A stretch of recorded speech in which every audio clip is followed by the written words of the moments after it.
All right, so I'm gonna start recording now. In advance, I apologize for any background noise. I have a puppy with attention issues over here. So I'm gonna try to talk over him. But thank you again for joining us this evening. Like I said, my name is Satori Gibson. I am your Philadelphia MRC coordinator. Happy to have you on this training. Today, we're gonna go over outreach and community engagement opportunities with you as an MRC volunteer. Like I said, I'm joined by both of my colleagues, Roger Swartz and Ann Bellamy, who are with the outreach team within the Bioterrorism and Public Health Preparedness Program within the Department of Public Health. All right, so before we get started, I really just wanted to give you all kind of a background of what the MRC has kind of done in the past in terms of community engagement outreach. So this is just a quick snapshot of some of the things that we've done. We started our community engagement outreach efforts back in June of 2021, I believe, when COVID was, a very prevalent issue in, the field of public health. We started out by doing canvassing, so we would disseminate public health information about, social distancing, masking, all those sorts of things that I would think that we have liked to forget by now. But a lot of COVID information was sent out to try to teach people how to best be safe during the pandemic. And then we kind of transitioned into talking to community members and really engaging with different communities within Philadelphia about the flu, getting their flu vaccines, getting their COVID vaccines or boosters, and all sorts of things. And now we've kind of grown into this this team that we have, this outreach team, who does a lot of great work, not only for the health department, but, supporting different communities within Philadelphia. And it's very important to kind of showcase some of the work that we've done so you can see the kind of impact that we've had. So in terms of volunteer counts, and I apologize if the numbers are a little hard to see on here, but we've deployed over 350 volunteers alone just for community engagement outreach, which is a huge number for us, especially since we only, kickstarted this not even 3 years ago. So it's a great accomplishment that we've been able to deploy that many volunteers to support different efforts within the outreach team. And then, I'm so sorry, we deployed over 200 volunteers, and then we've logged over 350 volunteer hours. Like I said, volunteers have gone out in the summer, in the fall, and in the winter even, just to disseminate any trusted public health information that could help community leaders. They set up tables and tabling events like that at different community events to kind of teach people how to be safe, whether it's teaching them the resources or giving them the resources that they can access to get a vaccine or any sorts of thing in terms of community engagement. We pretty much partake in. And so specifically, something I'm very, very proud of and I want to highlight on this call or on this training is that we've done a lot of deployments with our at-risk population team. Used to be the shelters team where they used to go into different shelters around Philadelphia and disseminate a variety of different vaccines from COVID-19 vaccinations to flu, all the way, to Hep B, Hep A, things like that. So that's been a huge accomplishment for us. We've supported, I believe, the shelter team now, at-risk populations team, because not only now doing shelters, they're doing other community, they're touching other communities in Philadelphia like Kensington and, the harder hit communities that really need our support and our help. And we've been supporting them for, I want to say consistently for about 1.5 years now, coming up on 2 years. A volunteer, it's either 1 or 2 volunteers have gone out with them, sometimes 3 or 4, depending on the volume of patients or clients that they think that they would have seen that day, just to talk to them, engage with them, teach them about, preventative measures like getting their flu vaccine every year, especially when we're dealing with the homeless and at-risk populations, especially, somewhere like in Kensington where I actually live. So certain deployments like this are very important, not only to the MRC, but they touch home with me as well, because it's very nice to know that we have such wonderful volunteers who are willing to go out and do this work that actually has such a positive impact on other people's lives. So just wanted to touch on that a little bit. And then in terms of community outreach, we've only done a few deployments with them, but we're trying to get those numbers up. So Roger and Ann will talk a little bit about, some of the opportunities that they have coming for all of the MRC volunteers, which I will then communicate with you when that time comes. But we really want to get you guys out there, get you in the field, give you some training on how to interact, engage with folks when you're speaking to them on the street, or if you're at an outreach tabling event or something like that. So that's what that data is about on the right-hand side. On the left-hand side, it's just a visual representation of how many clinicians that we've had sent out in the field. I just want to highlight this. They've been amazing. So this type of deployment can be both clinical and non-clinical. For any sort of volunteer, whether you're a nurse or a doctor or a teacher or a librarian, you can help out in any way, sort of depending on the deployment. But I just wanted to kind of showcase and give my clinicians a shout out, because you guys have done amazing work, especially when it comes to inoculating a lot of different populations and communities within Philadelphia. So I just wanted to give them a quick shout out. All right, and speaking of shout outs, I really do just want to highlight these two wonderful volunteers.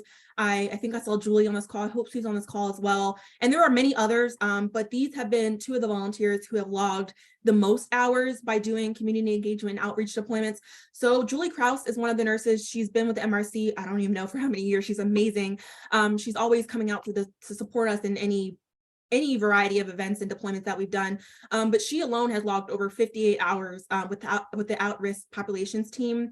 And then Susan Pennell has also been such a benefit and such a great help with us in our at-risk populations team, and she's logged over 52 hours. So these two wonderful women alone have logged over 100 volunteer hours. And this just goes to show, like, one or two people can make such a difference. So we can get, just a few more volunteers in that rotation supporting regularly or, irregularly, depending on your schedule, whether that's work, school, whatever. We can be flexible. We like to work with you because we do appreciate your support in any way that you're able to provide that.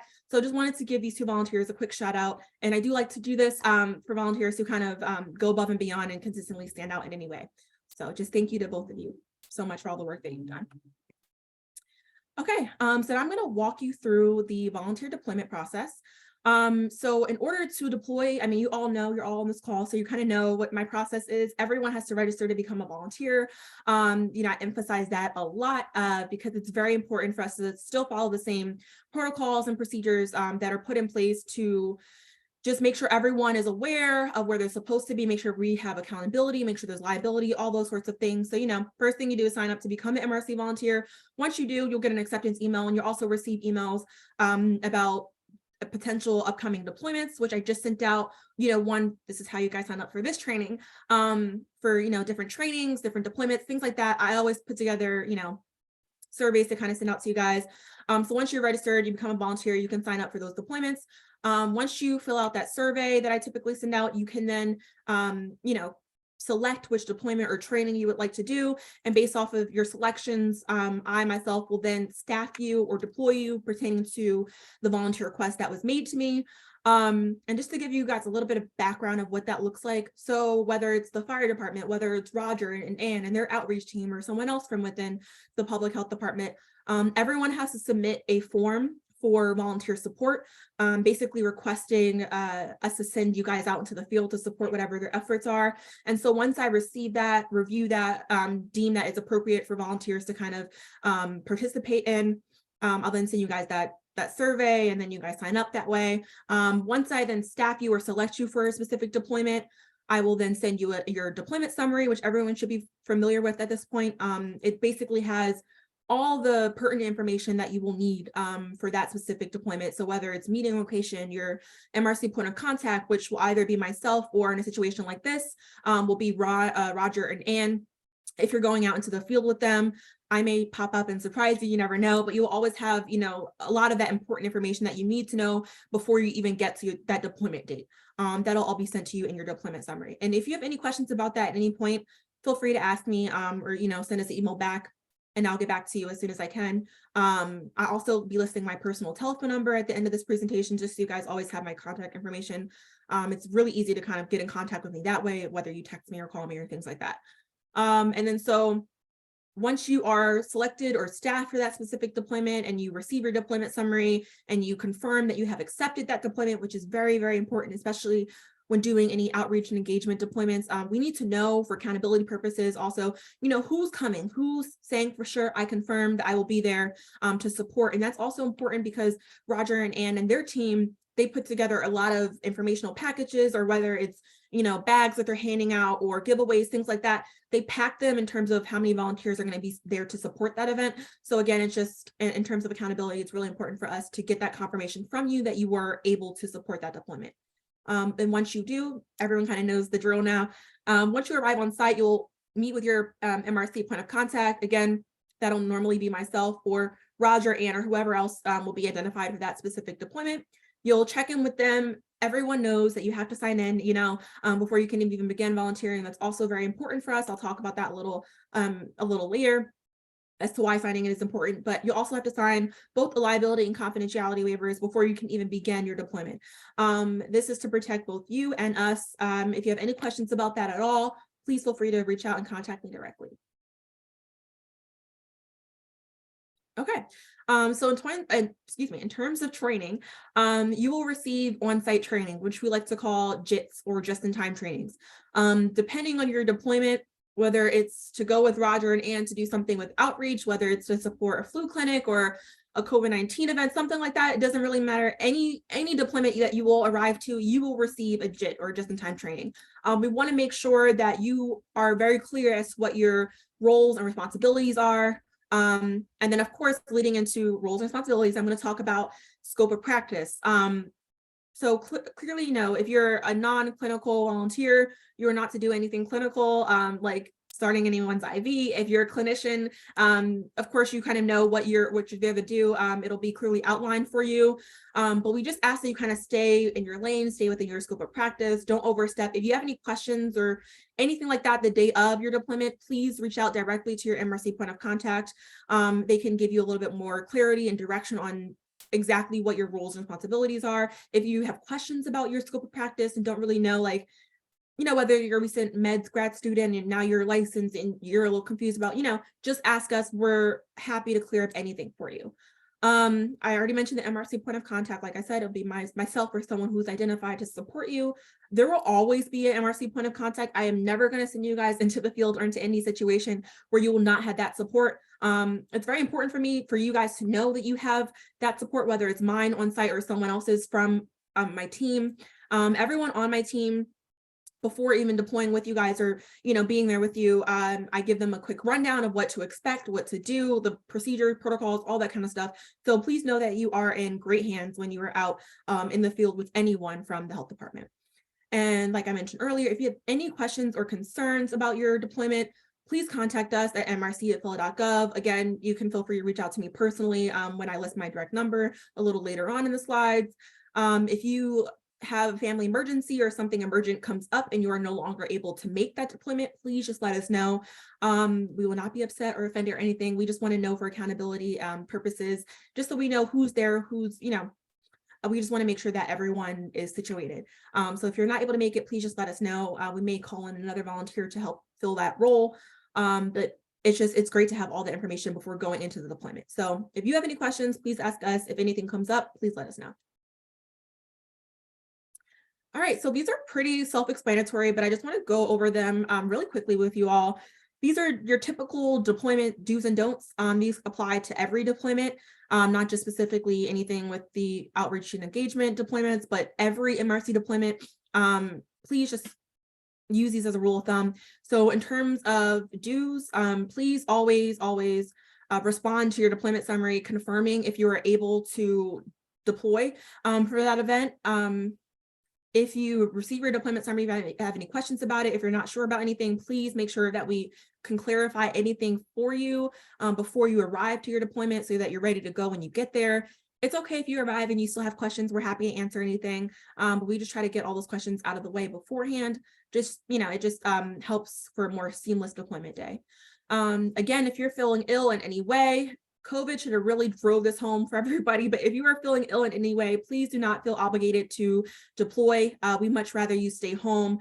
I much rather you recuperate and just recover. Obviously, we don't want to get sick. We don't want to get anyone else sick, any of our volunteers, any other PDPH staff that may be on site. So please just be mindful of that. Even if it's just a sniffle or a headache or something, please just, take the time that you need to get yourself well before deploying again. And again, if you feel ill the day of, don't feel bad for letting me know that you can't come. I will feel bad that you're feeling sick. So I'd much rather you tell me like, hey, I'm not feeling too well. I may have to sit this one out. It's totally fine. Never self-deploy, never self-deploy, never self-deploy. I had to say that multiple times because that is the one point I really like to drive home for everybody. I really, really do appreciate everyone's enthusiasm and willingness to dedicate and volunteer your time and services with us to help support any efforts that the public health department is running at that time. But for accountability, liability purposes, and staffing purposes, we need to know exactly who's going to be on that site, or on site that day. So if you were not selected to deploy, meaning if you did not receive a direct deployment summary from MRC, from myself, please do not deploy. Please just stay home. You can text me, you can email us saying, hey, I heard about this deployment. I'm interested in this. I really would like to do this. And then maybe we can work something out. But a lot of times we either have a specific request for a specific number of volunteers to deploy, or maybe that day we just don't need too many volunteers. So it's just don't self-deploy. It just causes a lot of confusion. And again, I already touched on this, but please don't no show, no call. I'd much rather get a text, whether it's 5 minutes before you're supposed to be there, rather than, you just not showing up. Please just let us know. It's very disappointing when you guys don't show up. I haven't had this happen a lot, so I'm lucky for that. So thank you. But if for whatever reason, please just don't no show, no call. Always let us know. It'll be okay. There'll be other deployments. And again, if we do notice that the same volunteers are routinely no showing, no calling, you may be less likely to be selected to deploy in the future. So just please be transparent with us for anything. And then I touch on the scope of practice. I'm not gonna mull that over too much, but these are just the general deployment do's and don'ts. All right, and now I'm gonna hand it off to my colleague. I believe it's Anne Bellamy. She'll be taking over right now. So Anne, take it away. Thanks, Satori.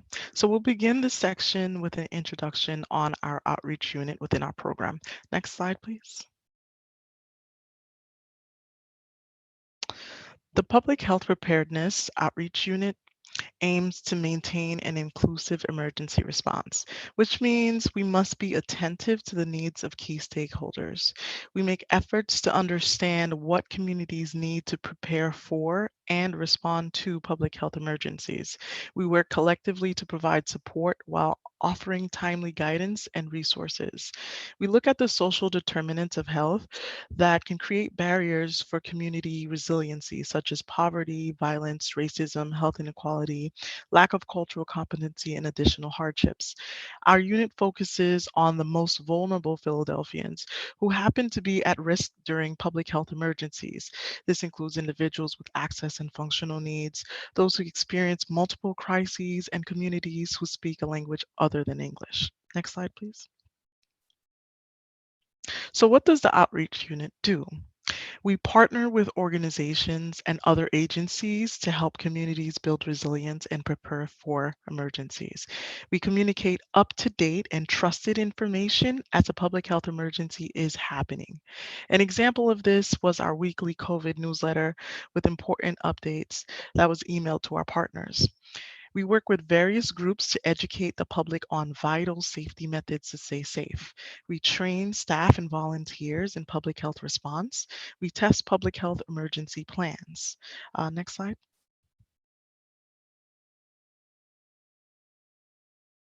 Our community outreach in practice, how we work together in communities to help prepare for and respond to public health emergencies.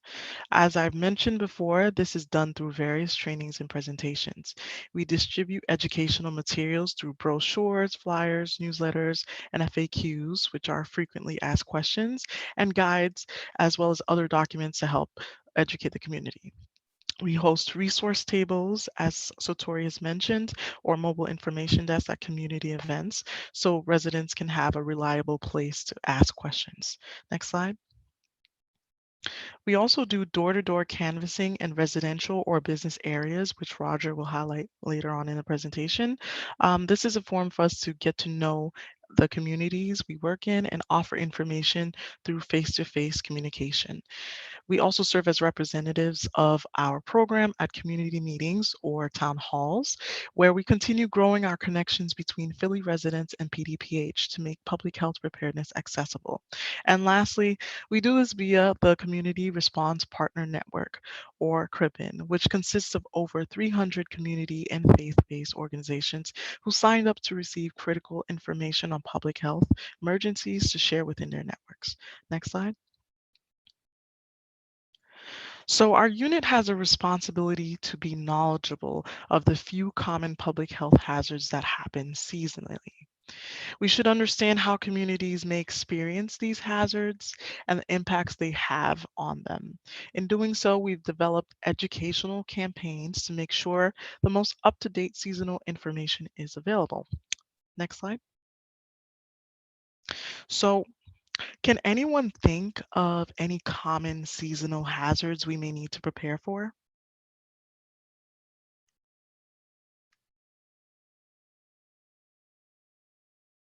Feel free to unmute yourself if you'd like to respond or enter in the chat. Flu season? Yes. Yes. I see Amon mentioned hurricanes, floods, and flu. Yes, that's pretty good. Severe weather, of course, Stuart. It's a really good response. Okay, these are good responses. Yes, snow and black ice, of course. Karen, thanks for that response. Okay, okay, so next slide, please. Yes, thanks, Heidi. Allergies, and Julie mentioned heat emergencies. So everyone has been a good, have good responses. Um, so last summer, we gave materials and educated the city on how to prepare for heat-related emergencies. This fall, we are focusing on seasonal influenza, COVID-19, and respiratory illnesses. We expect to focus on severe storms, as mentioned in the chat, thanks everyone, and utility assistance during the winter. Finally, for the spring, we will focus on flood, mosquitoes, and tick-borne illnesses. Next slide, please. So we'll begin to discuss the protein and carbs of our unit, community engagement, and fieldwork. Next slide.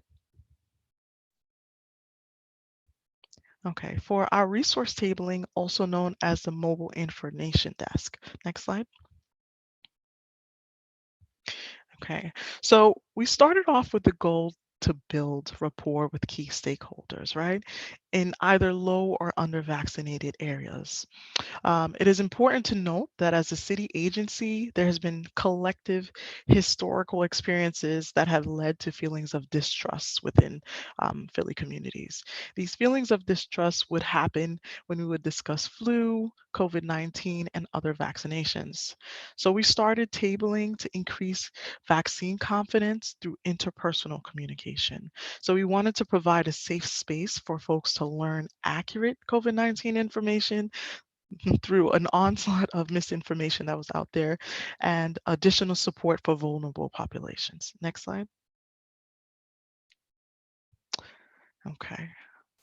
So we were guests of the communities where we held these clinics, specifically our microsite clinics, which were our smaller scale clinics that happen to be in local libraries or faith-based organizations.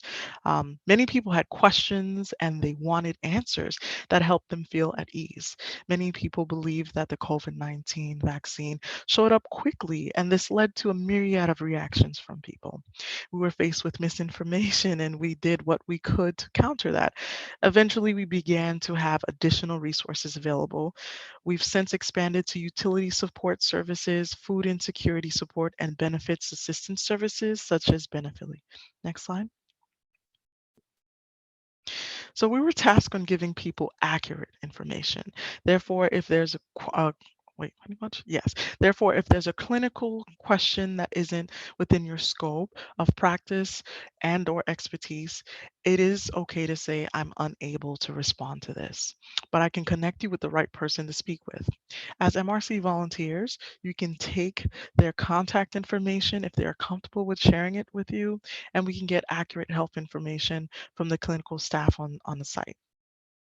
We want to ensure people are getting connections to resources, and these are resources that they've expressed the need to receive. So we can't make assumptions. So keeping things conversational while maintaining your professional boundaries is important. You want to be a listening ear for community members who wish to voice concerns during then. You can share what resource materials we have and share that with the person you're speaking with.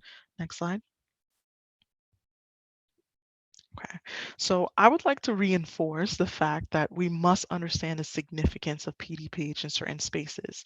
As the invitees into community engagement events, please be respectful in your demeanor. As representatives of the Preparedness Program, MRC, and PDPH, professionalism will set the tone of your interactions, right? It would be best to refrain from beginning your spiel with discussion on vaccines. Do start with other resources we have available. Using the term shot or shots in reference to vaccinations would be useful. Additionally, please be courteous to all passerby, saying good morning, good afternoon, or good evening to introduce yourself to the community partners that are hosting the event. Oftentimes we are there in the presence of other organizations and agencies, and the partners are completely focused on what's going on and running around and planning the event, which can be challenging. So it's important to acknowledge them first, so that they know that you're present on site, and that they see, okay, there's MRC volunteers and PDPH staff members on the site. So for example, a colleague and I were recently at the annual Homeless Day of Dignity, and there were so many people there, we had to seek out the event organizer and introduce ourselves. He was assured we had the materials we discussed, and subtle personable things like that can show our program cares about the partnership. Um, Now over to my colleague Roger, who's going to discuss canvassing. Thanks, Anne, and good evening, everyone. Thanks for being here. So I will talk about canvassing, why it's important, why our program focuses on it, and give just some, highlights and overviews of what to expect and what our goals are for canvassing. So just to reiterate some of the things that Anne has said, many of the people that we interact with and many of the neighborhoods and areas of the city that we go into are areas that have been disenfranchised for many years and may even have people in those communities who have some fears, some resentments, some different feelings about public institutions. So one way for us to bridge gaps and reconnect with people is to do canvassing. It allows us to actually be physically present with people, right? We're not just a voice over a phone or an email. We're, a person just like them, and we get to actually interact with them. And a lot of our interactions are really a way for us, one, obviously, to build trust within the community again, that they allow us to reconnect with people who haven't had a chance to express how they feel, or people who really are at the high risk. Some of these neighborhoods are neighborhoods that may have flooding. They also may be areas where there is high levels of flu. So these are people who are definitely directly affected by public health emergencies. And us being there allows us, one, to support the most affected communities, and also give direct communication with them, communication that is accurate, current, and we try to make sure that people are connected to this information. So this helps us to humanize our work a bit and connect with folks more so. Next slide, please. So another goal, right? We're out there, we're talking to people, we're interacting with folks. We want to get the word out about the health department's services. So our program has other services. Obviously, as Anne went over, things that we talk about, seasonal things, but also sometimes we do also spread information about other things from other departments, like the COVID containment department or other ones that we work with to spread information and resources to people. Some of the materials that we give out when we do door knocking, most recently we've been giving out information about the new COVID booster, also information about COVID and flu, being that we are in that season now, flu season. And we often give a lot of information about resources for folks in Philadelphia, connect them with utility assistance, food assistance, and other things that folks may need. So we do try to also not just give, information, which is obviously very important, but also really connect people to resources.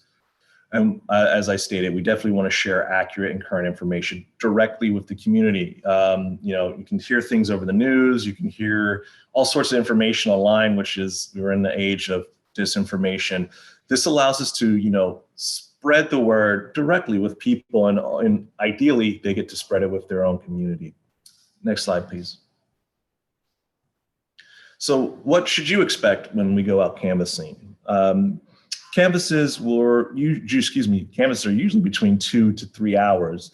That may vary. Sometimes we have emergency canvasses, which sometimes MRC may be deployed to that if they have the time and there's enough notice, which means that that canvas could be shorter or longer depending on the situation. For instance, we did canvassing around excessive heat this past summer, and we had a few emergency ones, and we were deployed pretty quickly. We were pretty much that day once we found out that we had to go out. So sometimes that's the case. We go out quickly, and also sometimes they're shorter given the weather. Today we had rain. We weren't really able to canvass like we wanted to. So it really just depends on different factors. But in general, canvasses are usually between 2 to 3 hours, which is a good thing because, believe it or not, you're out there, you're walking around, you're going up and down steps, you get tired. It does take a little bit of time to go through all of these different areas. So it's really helpful to have MRC volunteers because the more folks we have, the more places we can visit.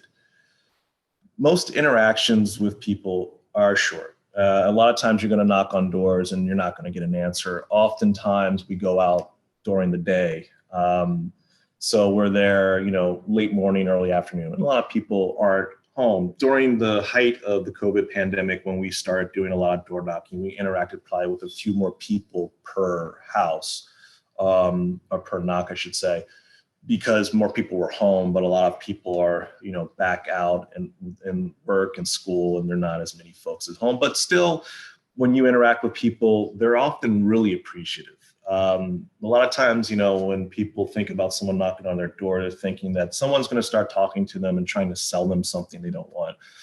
But that's not what we're doing, right? We're actually connecting people with really useful information and really, good resources that can hopefully help them. When you go out there, you will definitely be you're going to be connected with an experienced canvasser, because, we always try to make sure that people are paired in a way that people who have a little more experience can help guide those who don't. And as it was stated in the beginning, we always give a just-in-time training beforehand. We make sure that folks know the topics that we're going to be talking about. People know about the information that we're going to be distributing. So we do try to go over those things. And sometimes we also, we try to do like quick scenarios, give people some practice doing it because, maybe it's your first time doing that. And that's often the case, and that's okay. You'll always be with someone who has experience. And no one will be asked to do anything that makes them uncomfortable or be put in an unsafe situation. We definitely want to be mindful of how people are feeling. You're not obligated to actually, give information to people like verbally per se. We definitely want you to distribute the information that's given. And a good tactic that I usually show folks is just go over whatever the information is in your hand, just like point out, highlight some things. You could even use a pen or a highlighter, just like, hey, this, and this. You don't have to answer questions or do anything that makes you feel uncomfortable. Either myself or one of the other outreach team members would be the lead on these canvases, and you can always defer to myself or one of the other outreach staff. Next slide, please. So what are we expecting, right? When we go out there, we're not necessarily talking as much. We're actually trying to create space for people to talk, so people communicate, because that feedback is very helpful for our outreach unit. We do use that a lot, and we try to be mindful of those things. So it is really important to listen. As Ann said, we're invited into these different neighborhoods. Now, it's great if we're from that neighborhood, because then we can connect with people that we may even know, or connect on a certain level that we may not be able to if we aren't from that area. But if we're a guest, we want to stay culturally aware. We want to be empathetic and respectful of the people that we're interacting with. Definitely want to avoid giving opinions and to stay politically neutral. We're just trying to give information. People are going to have a lot of feelings. And when we were doing a lot of COVID outreach, people, some people were not really happy about it. It was highly politicized. And, we just wanted to make sure that people had accurate current information to make good decisions. And that's in essence what we're always trying to do. Next slide, please. So as I stated, we definitely just want to give only accurate information. That information will definitely go over it before every Canvas. So if you have any questions about whatever we're distributing, definitely ask the lead. And if anyone, in the field asks a question and you're not, comfortable with answering that, you're not expected to answer that, you can come to one of the outreach leads. And, as I said before, we really want to make sure that we're being polite and friendly to people. And it goes a long way to just, even smile and present that energy and feel comfortable, right? When we're out there, definitely want to try to make sure people feel comfortable, because it comes off when you talk to people that you don't know, right? This is the first time you're interacting with these people oftentimes. And you think about it, on the other way, if someone came up to you and they seem like they're uncomfortable or they seem unsure, it's going to be a kind of a difficult interaction. So we want to make sure that you feel comfortable and that, you're also in a situation where the people you're interacting with feel comfortable. And it's just really good this is maybe cheesy, but, to enjoy yourself, believe in yourself. It's actually really fulfilling. I know a lot of you volunteer because it is fulfilling, and to go out there and help people is fulfilling. And it's good to go out there and feel like confident in what you're doing, because you have the support of our team and the health department. So definitely feel you should be able to feel comfortable and confident in that situation. Next slide, please. So this is just a real quick, just to give people sort of an idea of what, our door knocking practices are. Now, again, when we go out, we go in a little more in depth. We do more, do's and don'ts. But for the sake of this training, just very quickly, we do door knocking on doors that are accessible from the street. So we usually avoid gated homes or abandoned buildings. Now in Philly, we're going to different neighborhoods. Some buildings may look abandoned, but they may not be. People may live there. However, if the home does not look safe to approach, you are not expected to approach it. So we want to make sure that we're only knocking on doors that, one, are accessible from the street and safe to access from the street. Typically, we wait usually 30 to 60 seconds after we knock. That sometimes is even too long because there's probably nobody's going to answer. So we usually just leave the information on the doorstep or in the door. We generally don't put the actual information in the mail slot. I don't think we're actually legally allowed to. So somewhere on the outside of the property is okay. Another thing that happens now, because of the age we live in, you're going to interact with people through like the rings, the doorbells, the smart doorbells. Those are also interactions, and those people may not even be home, but hey, I've had interactions with people like that, and they're like, oh yeah, that's great, please leave the information. That also counts as an interaction. So this is where we live in, but that's also something to be aware of. And a thing that we do, this is for your safety, it's for also just general respect of people's property.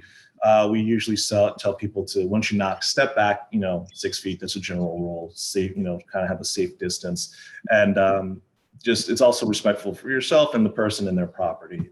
We always definitely want to be respectful of people's property. Next slide, please. So I just wanted to kind of put this out there, as Satori said, you will be deployed, the information will be given to you, but we do have a bunch of canvases for the rest of this month. I will definitely be sending out requests for those. We're going to have a Saturday canvas this month. We're also going to probably try to do more Saturday canvases with a lot of volunteers, because I feel like that's probably a good thing, because a lot of our canvases currently are usually on Tuesdays and Thursdays, usually in the middle of the day, and not everyone can make those times. But I feel like a lot more people could do a Saturday, midday.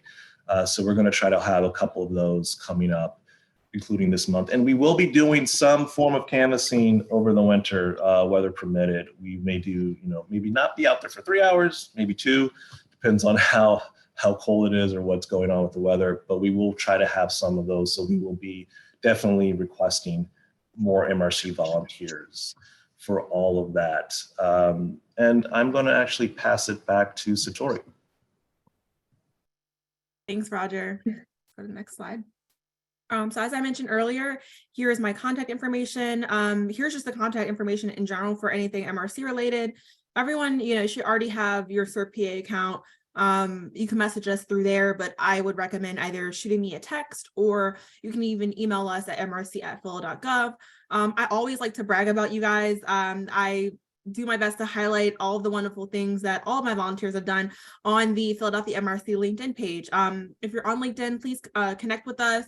We love to showcase the work that you do, whether it's supporting a large scale event like Made in America or a flu clinic, or even, out doing canvassing. We've, I put some highlights up there before for a lot of things that volunteers have done in the past. So please connect with us that way. And then one thing that I don't think we really touched on too much in this training is just about safety. So I'm just quickly going to go over some safety guidelines with you. And then if you are ever deployed out into the field, you'll also receive an official document of some safety guidelines for you to follow. So first and foremost, I'm pretty sure Roger and Ann mentioned it, but they're never out there alone. So you will never be deployed out into the field alone. Everyone is always either partnered or paired up or in small groups. So that is just, for your safety, for our safety, for everyone's safety, really. We will never deploy you guys to go anywhere canvassing alone. Whether Roger and Ann, split you up the day of, or, assigned you pertaining to how many participants or volunteers that we have for that deployment. You'll always be paired or partnered with someone. Again, you'll always have an MRC point of contact. You can always feel free to contact me directly if you have any questions, concerns about anything, either before, the day of, or even after the deployment. I do like to send out volunteer feedback surveys after the deployment is completed. That's helpful for me to know, and also for Roger and Ann and their team to kind of know, just so they can get honest and, candid feedback from you guys about your experience, because we want to make this enjoyable for you, right? We want to make sure that you're feeling fulfilled with the work that you're doing, and, going out and volunteering and doing this very important work, as Roger mentioned. But we also want to know how we can make the deployment better for you, or more efficient, or if you've encountered, someone, if you want to tell us about it or anything like that. We're always open to any honest feedback that you guys can provide for us. So I think that's that. If you guys have any questions about safety or anything else that we've covered in this training, I'm right now going to go into the chat and just make sure I didn't miss anything. Okay, so someone said, how do you reach people in apartment buildings? So I'm going to let Roger answer that question. Roger? Sure. Yeah, absolutely. And thanks for the question.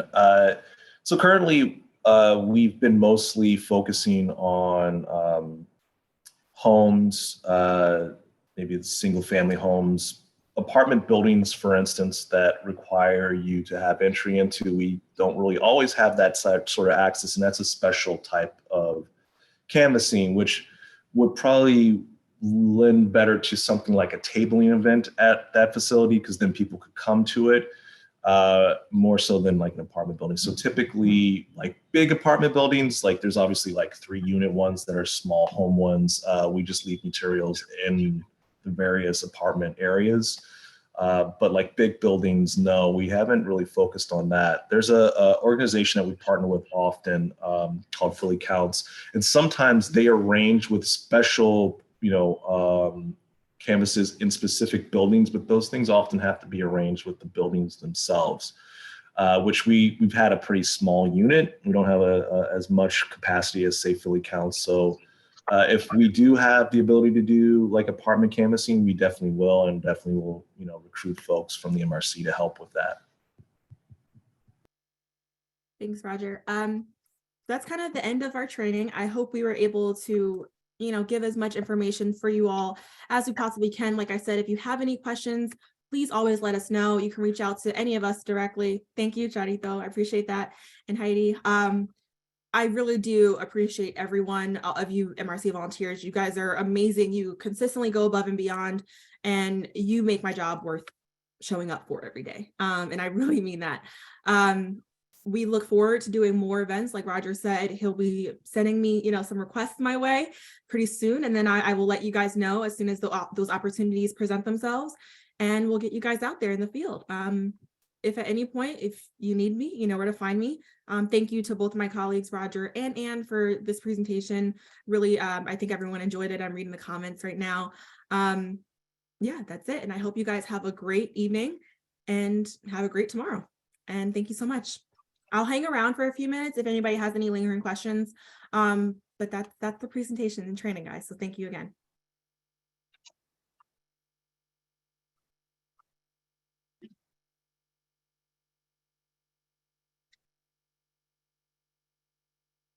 If you don't have any questions, you can feel free to kind of end the call or log out if you want to. I'll stay on for anybody who has any other questions. And this training will be available. I'll post it to our YouTube page, and then I'll send a recording out to everybody afterwards, probably tomorrow or the day after. Wait, someone raised their hand. Aman, you raised your hand. Do you have a question for us? Yes, I was wondering, like what the ratio of like clinical and non-clinical volunteers is for MRC, whether it varies by deployment or, what kind of like non-clinical opportunities there are. I've seen a lot of surveys, but where they've asked for clinical volunteers only, and Sure. So the best answer for that question is it really all depends on the request that we received. So if we receive a request for, let's say, the at-risk populations team, that's a little bit more of a clinical deployment because the volunteers who are deploying into the field are providing vaccinations. So that's something that, requires some sort of license, whether you're RN, BSN, nurse, physician, whatever. So that's a little bit more of a clinical deployment, but we've also had non-clinical volunteers go, or even like med students, nursing students, go and support those deployments as well. They do what we call a wound care assist. So we do have, like you said, the clinicians on site administering those vaccines with the rest of our team, but we do have other members of our team who are out there disseminating information. And then somebody, people may come up to you or approach you and say like, hey, I have a gaping wound. I mean, they may not have healthcare. They may need someone to look at it, or maybe just like clean it out or give them some Band-Aids or gauze, whatever small things that we can provide for them, that we're able to provide for them. We typically do that. So in that sort of deployment, both clinical and non-clinical volunteers will be deployed. But if it's something specifically like with disseminating information, like Roger and Ann touched on, that'll be a pretty much like free for all. So both clinical and non-clinical volunteers can deploy for that opportunity. Did that answer your question? It kind of depends. yes, it did. Okay. Are there any other questions for me? I don't see anyone else's hand raised. And if you're ever not sure about which category you fall in, clinical or non-clinical, please let me know. But the rule of thumb would just be easy to remember. If you have an active PA clinical license, you are able to deploy for any clinical deployments. They'll be clearly outlined in the surveys that I send out or in the deployment summaries. So that's, a quick rule of thumb. If you're like a nursing student or a med student, until you receive your license or until you graduate and actually get your license, you are considered what we call non-clinical, but you kind of can float in between. So you can do like the wound care assist or other deployments that may need clinical support, but not necessarily from a licensed clinician.